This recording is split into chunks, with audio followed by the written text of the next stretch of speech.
Hey everyone, I've got a quick review of the EGO 2135 SP Select Cut Lawnmower. So I'm going to go over features this has, what I like about it, and what I don't like about it. So this thing runs off of EGO's 56-volt battery that works with all of their other outdoor power equipment tools. This one is a 7.5 amp hour battery kit or a 10 amp hour battery kit, or you can buy it bare mower as well. The battery compartment's right here. It just opens up, and you can grab the battery out like that, and it slides in and clicks in place. What's really nice is through this window, you can actually see your charge status as you're mowing. For deck height adjustment, you've just got one lever. So all these wheels are connected. You don't have to mess with individual ones. It's always gonna be even. Just pull this over and go up or go down. There's 7 different positions on this, from super short to high. To start the mower, you just push down in the center button, pull back the bale.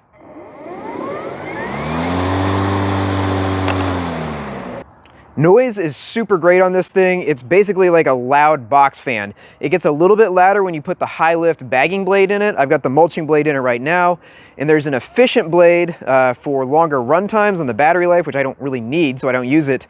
But that one I would assume is even quieter. You got the headlight button right here. It's just an on and off. And that's great if you're gonna mow later at night, right before, getting into dusk range. And it's nice because this thing isn't super loud, so you're not gonna annoy your neighbors, and you can still mow in the dark. You've also got status LEDs right here. You've got a low battery indication, a caution light, an over temp indicator, and if you try to engage the motor without the handles extended, it'll flash at you and remind you that's what the problem is. One really nice thing about this mower is it stows upright, so you can put it in the corner of your garage and you don't have to worry about it. So to stow the handle, just take these 2 clips right here, open them up,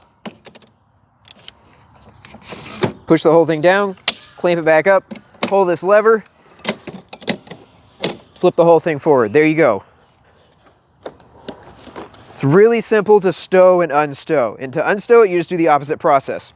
There are also 2 handles on either side here you can pick it up with. And it's really not that heavy since it doesn't have a steel deck. So when you're ready to mow with this thing, you just grab this front handle, lower the mower down, grab this one handle on the side. Huge improvement over what I'm used to. This is also your different height settings, so pay attention to that. Now for medium and low, when you extend this handle out, which you have to do to mow, it's getting pretty long. So if you're going around obstacles, you got to plan your swing for that handle a little bit more. I can mow, I'm 5'3", I can mow on medium and low. High is way too high for me. Up here, it's almost chest level, and this thing with self-propel is just always tipping up like that. So it's nice that they have 3 different options. It's a little annoying that it's not the extension of the bar. I really wish that's how they change things, instead of having to lower it.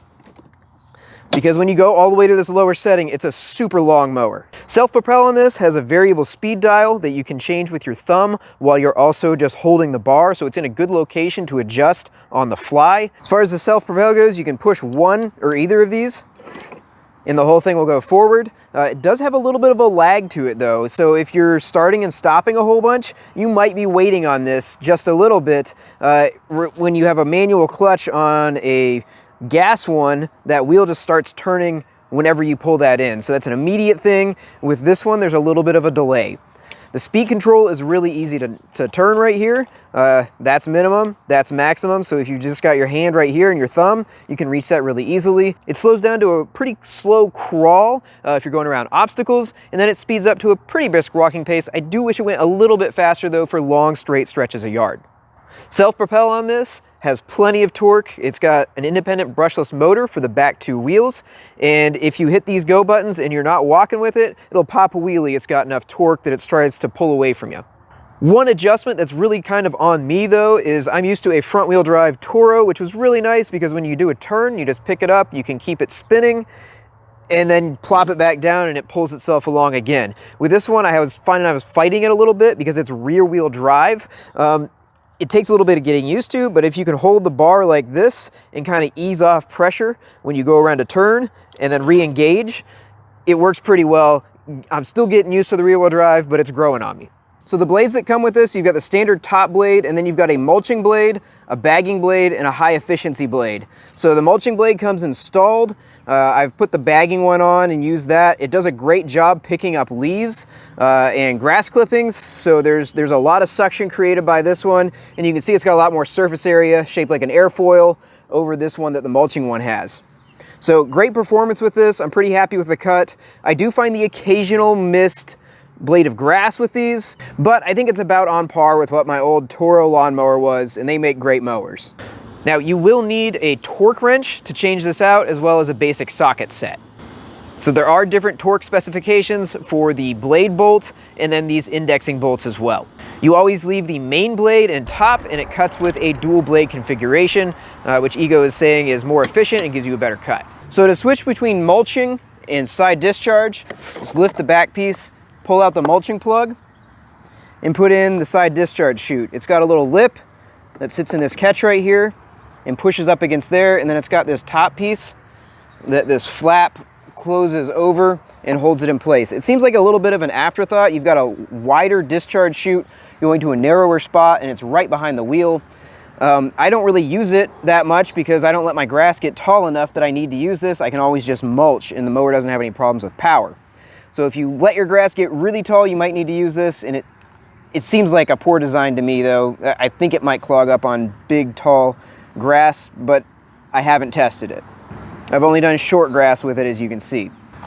Now, one testament to customer service for Ego, this mulching plug did not come with my mower. It's supposed to, but mine came with a bag and the side discharge chute, and I started bagging, and then 2 weeks later I realized I didn't have this mulching plug that was called out in the manual. So I called up Ego customer service. 3 days after I contacted them, this was on my doorstep, free of charge. Ego did a great job taking care of me, even though they had poor quality control to get this included in the box in the first place, but they made it right. And I didn't pull any strings like saying I had a YouTube channel or anything, just called them up like a normal customer. When you're bagging, it shoots everything to the back of the bag. I didn't have it filling up in the front, so there's great ejection on this thing, and you're not gonna clog up half the bag with half of it being unused. It fills up the whole thing. Battery life on this thing is pretty good. I've only got a 1/6 of an acre, but I can mow my entire yard, and I've usually got right around half a charge left on the 7.5 amp hour battery. Usually I've got 3 bars left, sometimes I have 2, and that's out of 5 total. When I'm done mowing, I can take the same battery out, pop it into my weed eater, trim the whole house, edge the sidewalks, do everything, and then blow everything off with the Ego blower, and I've still got usually 2 bars left on this thing. So that's every bit of yard work I was going to do with it, with 2 bars left over, so I've got 40% of my battery charge left over, doing a complete 1/6 of an acre yard.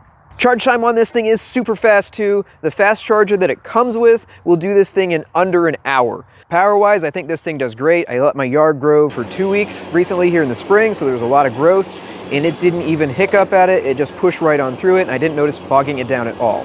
The 21-inch mowing deck on this is plastic, and that's one of the only reservations I really had about this mower.